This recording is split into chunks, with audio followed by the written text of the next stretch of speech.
Hi everyone, I'm Eliza and I'm the Director of Counseling at McLean Bible. And I'm here with another question today. This time it's about addiction, and I'm really grateful for this because I think it's going to help a lot of people. Here's the question. It says, I've struggled with addiction much of my life. Being home has recently made my fight to stay sober much harder. Any help? Yes, happy to help in some direction. And one of the things I'm going to say, I'm not going to specifically address any specific addiction. So I want this to be helpful for whether your addiction is to alcohol, drugs, food, pornography, or whatever it is. Hopefully you'll be able to find some help through some of these things. So first thing I will say is don't isolate. That's so important whenever you're dealing with besetting sin like addiction is. You don't want to isolate. And the first person you don't want to isolate from is the Lord. Let me read to you this passage. It's Psalm 32, and it's verses 3 through 5. It says, "For when I kept silent, my bones wasted away through my groaning all day long. For day and night your hand was heavy upon me, and my strength was dried up as by the heat of summer. But I acknowledged my sin to you, and I did not cover my iniquity. I said, I will confess my transgression to the Lord, and you forgave my sin." That's such a good picture of the Lord's disposition towards us. He wants us to come out of hiding. He knows that that's where sin grows, is in the dark. So bringing this to light, asking this question is such a good step.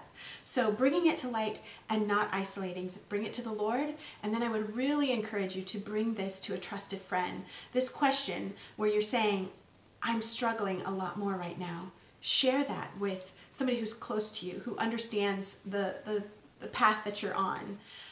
But don't isolate. That's the key thing.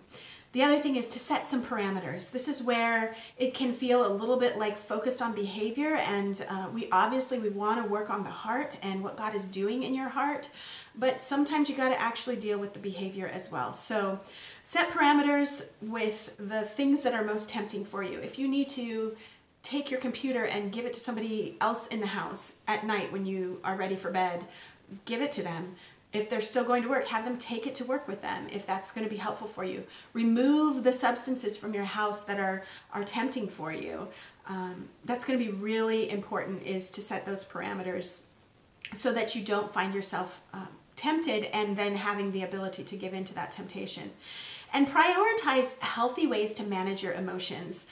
Probably one of the biggest ways you can do that is through connection. I think that's going to be really important, and know that there are online counselors who are going completely virtual right now with their sessions, as well as support groups that are online. But I would also encourage you to contact your pastor, see what kind of groups are still going on at your church.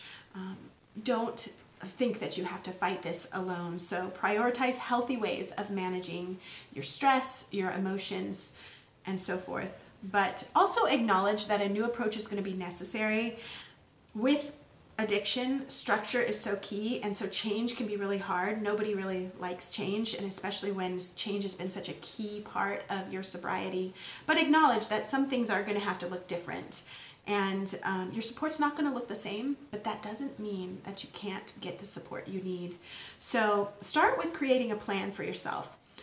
Think about ways that you might pursue looking into online support, but also create a plan for just your day, your regular day. Set a schedule for yourself, including tomorrow. So start right now and think about tomorrow and schedule your day tomorrow.